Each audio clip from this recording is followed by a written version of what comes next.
ہمارے چینل میں خوش آمدید۔ تو چلیے شروع کرتے ہیں آج کی کہانی۔ میری اماں کو طلاق ہو چکی تھی اور دوسری شادی کرتے ہی شوہر کا انتقال ہو گیا۔ اس لیے میری اماں کے نصیب کے ساتھ بد کا اضافہ ہو گیا تھا۔ ہم چاروں بہنوں نے جب سے آنکھ کھولی تھی یہی بات سنتے آ رہے تھے کہ بیٹیاں اپنی ماں پر ہی جائیں گی۔ بڑی مشکل سے میرا رشتہ طے ہوا تو رشتے والے دن میرا پرانا عاشق ٹپک پڑا۔ میں نہیں جانتی تھی کہ اتنے سال بعد اسے میری یاد کہاں سے آ جائے گی۔ وہ تو خود بہانے بنا کر چھوڑ گیا تھا، اب کہیں وہ یہاں آ کر بنی بنائی بات کو خراب نہ کر دے۔ اور پھر وہی ہوا جس کا ڈر تھا۔ اس نے میری پرانی تصاویر کو میرے ہونے والے شوہر کے سامنے پیش کر دیا۔ کہنے لگا یہ تو میری محبوبہ تھی، میرے پیچھے پیچھے گھوما کرتی تھی، ایسی عورت سے شادی کر کے تمہیں کیا ملے گا؟ میں یہ ثابت کرنا چاہ رہی تھی کہ یہ سب جھوٹ ہے، لیکن اس وقت میں خود ہی مجرم قرار پائی تھی اور دنیا کے سامنے میرا مذاق بن گیا تھا۔ میری ماں کا سر شرم سے جھک چکا تھا، وہ لوگ انکار کر کے جا چکے تھے۔ گھر والوں نے میری شادی زبردستی کسی ایسے انسان سے کر دی جس کے بارے میں جب مجھے سچ معلوم ہوا تو میرے پاؤں تلے سے زمین کھسک گئی۔ میرا نام زرنور ہے۔ میں نے جب سے آنکھ کھولی تو ہمارے گھر میں کسی مرد کا سایہ نہ تھا۔ میرے ابا کا انتقال میرے بچپن میں ہی ہو چکا تھا، انہیں دل کا دورہ پڑا تھا۔ میری اماں کی یہ دوسری شادی تھی اور یہ دوسری شادی ناکام ٹھہری تھی۔ پہلی شادی سے ان کی پہلے 2 بیٹیاں تھیں، وہ بھی ہمارے ساتھ ہی رہتی ہیں۔ میرے ابا ایک شریف انسان تھے، ان کا اپنا مکان تھا جو انہوں نے اپنی حیاتی زندگی میں ہی ہم دونوں بہنوں کے نام کروا دیا تھا۔ اماں سے ان کی زیادہ بن تو نہ پائی تھی، لیکن میرے ابا شریف طبیعت کے باعث ان کے آگے زیادہ بول نہیں پاتے تھے۔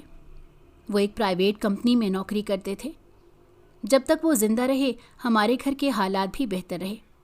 انہوں نے کبھی اپنی بیٹیوں اور اماں کی بیٹیوں میں فرق نہیں کیا تھا۔ وہ کہتے تھے بیٹیاں تو اللہ کی رحمت ہوتی ہیں۔ اس وجہ سے میری بڑی 2 بہنیں بھی ابا کی بہت عزت کیا کرتی تھیں۔ کہتی تھیں کہ اس جیسا شریف آدمی میں نے آج تک دنیا میں نہیں دیکھا۔ ابا کی موت کا ذمہ دار اماں کی قسمت کو ٹھہرایا گیا۔ لوگوں کا کہنا یہ تھا کہ یہ عورت کبھی گھر بس آ ہی نہیں سکتی۔ پہلے شوہر سے طلاق لے کر آ گئی اور دوسرے شوہر کو جینے کے قابل ہی نہیں چھوڑا۔ شاید اس گھر کی قسمت میں ہی نہیں تھا کہ کوئی مرد سائبان بنے۔ گلی محلے کے لوگوں نے بہت سی باتیں بنائی تھیں، جتنے منہ اتنی باتیں سننے کو مل رہی تھیں۔ میری ماں کے لیے یہ سب بہت بھاری تھی۔ انہوں نے ہم سب کی پرورش اکیلے ہی کی تھی۔ یہی لوگ منہ میں نوالا توڑ کر کھلانے کو آگے نہیں آتے، لیکن باتیں بنانے میں ان کا کوئی ثانی نہیں ہوتا۔ اصل پرواہ نہ تھی کہ ان 4 بچیوں کا آخر کو کیا بنے گا۔ سب کو اسی چیز کا غم کھائے جا رہا تھا کہ میری اماں بیوہ ہو چکی ہیں۔ اماں نے محلے والوں کی باتوں کا منہ توڑ جواب دیا تھا۔ ہمیشہ سے سارے کام اپنی ماں کو ہی کرتے دیکھا تھا۔ مردوں کے سارے کام بھی وہ اکیلے کر لیتی تھیں۔ انہوں نے کبھی بھی کسی کا سہارا نہیں لیا تھا۔ آج کل کے معاشرے کا دوغلا مرد کام کے بدلے کچھ اور ہی طلب کرنے کا سوچتا ہے۔ ان جیسی بہادر عورت میں نے آج تک نہیں دیکھی تھی۔ ہم 4 بہنیں تھیں اور چاروں ایک سے بڑھ کر ایک چالاک تھی۔ اسی وجہ سے محلے کی عورتیں ہم سے پناہ مانگتی تھیں۔ میری بڑی بہن کو ہاتھ کی صفائی کی بڑی عادت تھی۔ وہ جہاں جاتی تھی اپنے ہاتھ کا کمال دکھا دیتی تھی۔ اس سے چھوٹی بہن جھوٹ بولنے میں ماہر تھی۔ آج تک اس کا کوئی جھوٹ پکڑ نہ پایا۔ میری اماں خود حیران رہ جاتی تھی کہ وہ اچھے بھلے سمجھدار انسان کو بے وقوف بنا دیا کرتی تھی۔ اماں اپنی ازدواجی زندگی کے معاملے میں کبھی بھی خوش نصیب نہ رہی تھی اور لوگ سمجھتے تھے کہ ان کی بیٹیاں بھی ان سے نصیب لے کر ہی پیدا ہوئی ہیں۔ اماں ہم چاروں کی بہت فکر کیا کرتی تھی، اسی وجہ سے ہمیں زیادہ گلی میں کھیلنے کودنے کی اجازت نہ تھی۔ میری بڑی 2 بہنیں تو اماں سے بدتمیزی کر کے گلی میں کھیلنے چلی جاتی تھیں۔ بڑی بہن کی وجہ سے مجھے اسکول میں کافی شرمندگی بھی اٹھانی پڑی۔ کئی بار ٹیچرز اس سے چوری کے الزام میں اسکول سے نکالنے ہی والی ہوتی تھیں کہ اماں کسی طرح جا کے اس کا پھر اسکول میں داخلہ کروا دیتی۔ بڑی بہن کو تو کوئی فرق نہیں پڑتا تھا کہ لڑکیاں اسکول میں اس کا کتنا مذاق بناتی ہیں۔ سب اسے چورنی کہہ کر پکارتے تھے۔ کوئی اسکول کا بچہ ہم بہنوں سے دوستی نہیں کرنا چاہتا تھا۔ بچپن میں یہ چیزیں آپ کو کتنا پریشان کر دیتی ہیں۔ میں بھی ویسے ہی اسکول سے گھر آ کر رویا کرتی تھی اور اماں سے کہتی تھی کہ اس کی وجہ سے کوئی لڑکی مجھ سے دوستی نہیں کر رہی۔ سب مجھ پر گھر میں ہنستے تھے، کہتے تھے کہ ہمارے گھر میں سب سے شریف زادی یہی پیدا ہو گئی ہے۔ میری چھوٹی بہن بھی تیز دماغ کی تھی، وہ لوگوں کو فٹافٹ جواب دینے پر یقین رکھنی تھی۔ ان سب میں ایک میں ہی رونی صورت تھی۔ میرے دوسرے نمبر والی بہن جھوٹ بولنے میں ماہر تھی۔ وہ ایسے جھوٹ بولتی تھی کہ کوئی بھی انسان اس پر یقین کر کے اسے پیسے ادھار دے دیتا تھا۔ وہ اکثر اوقات بس اسٹاپ پر بیٹھ کر نئے آنے والے مسافر کو بے وقوف بناتی تھی، ان سے پیسے لے کر خوب چیزیں کھاتی۔ اب بھلا اس کی چالاکیاں دیکھ کر کون سی ماں جائے گی کہ اس کی بیٹیاں ہم جیسوں سے دوستی رکھیں؟ میری اماں کمانے والی ایک تھی اور کھانے والے ہم 5 افراد تھے۔ اس وجہ سے کبھی کبھار پیسوں کی کمی پڑ جاتی تھی۔ لوگ میری ماں کو ادھار دینے سے بھی کتراتے تھے، کہتے تھے کہ یہ عورت ادھار لے کر کبھی واپس نہیں کرتی ہے۔ مختصر یہ کہ میرے گھر میں وہ ساری خامیاں تھیں جس کی بنا پر میں اپنے گھر والوں کا کسی کے سامنے تعارف کروانے سے گھبراتی تھی۔ مجھے لگتا تھا کہ جس دن میرے گھر والوں کی پول ان کے سامنے کھل گئے، اس دن میرا اور اس کی دوستی کا آخری دن ہوگا۔ میں ہمیشہ سے اس حقیقت سے بھاگتی آئی تھی۔ میری اماں ہم بہنوں کو کہا کرتی تھی کہ تم لوگ اپنا گھر بسا لینا۔ یہ نہ باتیں سننے کو ملیں کہ ماں نے جب گھر نہیں بسایا تو بیٹیاں کیا گھر بسائیں گی۔ بڑی بہن بولی، اماں تجھے بھی کیا ضرورت تھی ایک کے بعد دوسری شادی کرنے کی؟ تجھے شاید دوسرے ابا کی جان پیاری نہ تھی، تبھی اس سے شادی کر لی اور اپنا منحوس سایہ اس پر ڈال دیا۔ تبھی تو شادی کے 3 سال بعد اپنی 2 نشانیاں تجھے دے کر اس دنیا سے رخصت ہو گیا۔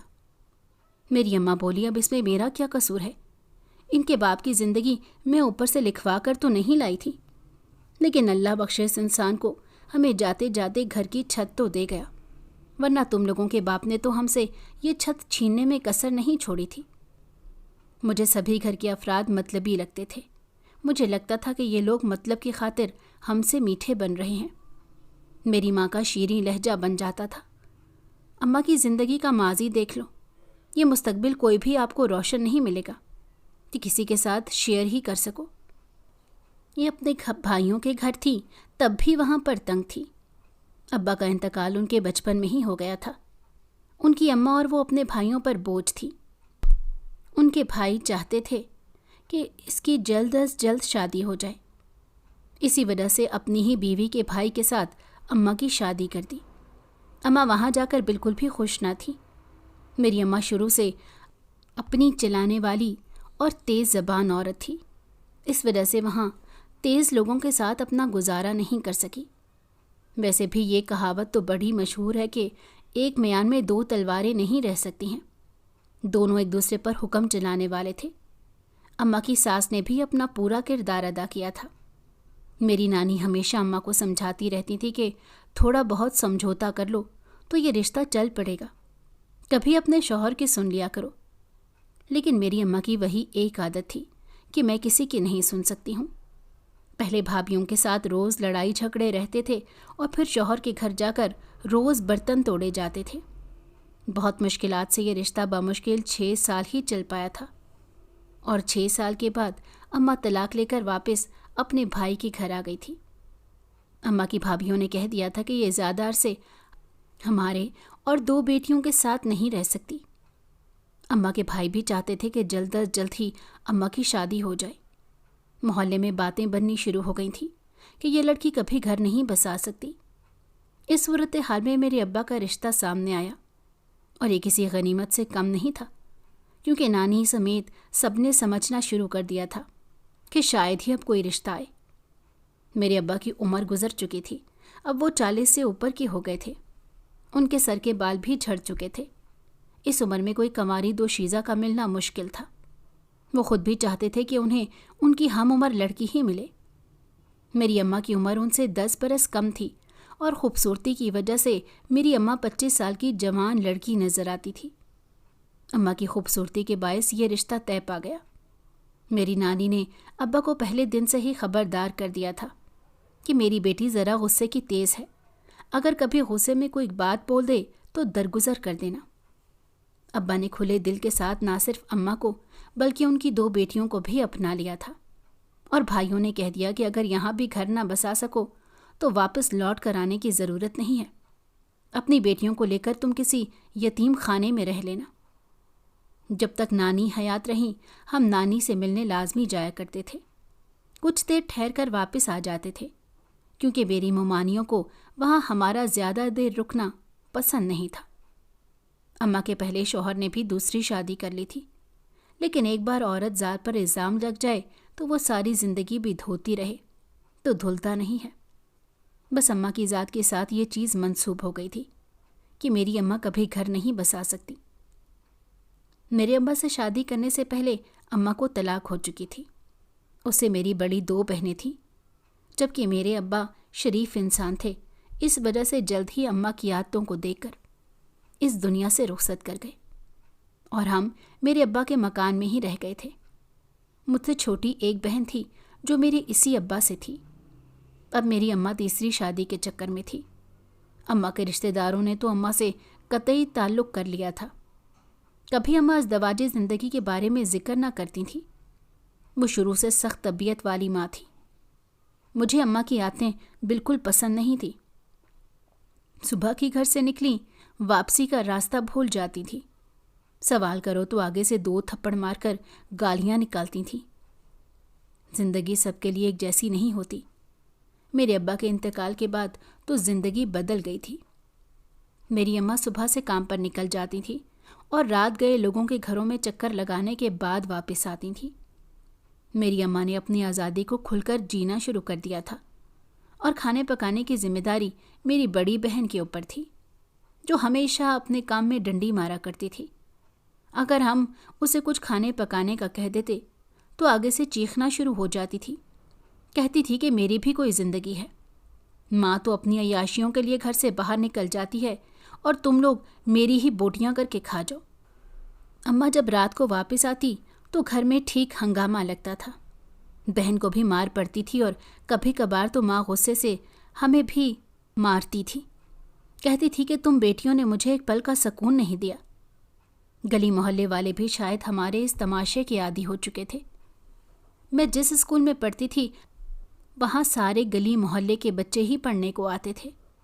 ہماری اتنی اوقات نہ تھی کہ ہم کسی ہائی فائی اسکول میں پڑھ سکیں۔ اسکول میں ہم بہنوں کا بہت مذاق بنتا تھا۔ اپنی انوکھی حرکتوں کی وجہ سے ہم بہنیں مشہور بھی تو کافی تھیں۔ سب لڑکیاں میرا اسکول میں مذاق بناتی تھیں، کہتی تھیں کہ تمہاری اماں کو لگتا ہے کریانے والے کے پیچھے لگی ہوئی ہیں۔ جب میں اماں سے اس طرح کا سوال کرتی تو اماں کہتی سب جھوٹ بولتے ہیں۔ اب اکیلی عورت ہوں، باہر نکلنے کے علاوہ میرے پاس کوئی دوسرا راستہ نہیں ہے۔ میری بڑی بہن جہاں جاتی تھی وہاں اپنا ہاتھ صاف کراتی تھی۔ اس کو یہ عادت بچپن سے تھی، اور اماں کا کہنا تھا کہ اسے یہ عادت تو اسے اپنی دادی سے پڑی ہے۔ میری اماں کی پہلی شادی صرف اماں کی زبان درازی کی وجہ سے ناکام ٹھہری۔ ہم 4 بہنیں 2 مختلف باپ کی بیٹیاں تھیں، لیکن ہماری آپس میں بہت محبت تھی۔ ایک دوسرے کے دکھ سکھ میں، کبھی کبھار مذاق میں اماں کو تیسری شادی کا مشورہ دیتے تو اماں مردوں سے بیزاری پر لمبی تقریریں کر دیا کرتی تھیں۔ میری اماں کہا کرتی تھی کہ آج کل کے مردوں میں وفا نام کی کوئی چیز نہیں ہے، ان سے وفا کی امید رکھنا بے وقوفی ہے۔ میری اماں بالکل بھی تیسری شادی کے حق میں نہ تھیں، یہاں تک کہ انہیں بہت سے لوگ شادی کا بول چکے تھے۔ اماں کی خوبصورتی دن بدن کم ہونے کی بجائے بڑھتی ہی چلی جا رہی تھی، کیونکہ میری اماں اپنا بے حد خیال رکھتی تھی۔ بہت سے لوگوں نے اپنے مفاد کی خاطر اماں سے میٹھا بننے کی کوشش کی تھی۔ ہمارا گزر بسر ہو جاتا تھا۔ 4 بہنیں اسکول میں پڑھ رہی تھیں۔ بڑی 2 بہنوں کو تو پڑھائی کا شوق تک نہ تھا۔ وہ 2 مہینے میں 2 بار اماں کے جوتے مارنے پر ہی اسکول جاتی تھیں۔ پڑھائی لکھائی سے ان کی جان جاتی تھی۔ ایک کلاس میں 2 سال لگا کر آگے جاتی تھی۔ پہلے مجھے پڑھنے کا بہت شوق تھا، لیکن جیسے گھر والوں کا حال دیکھا،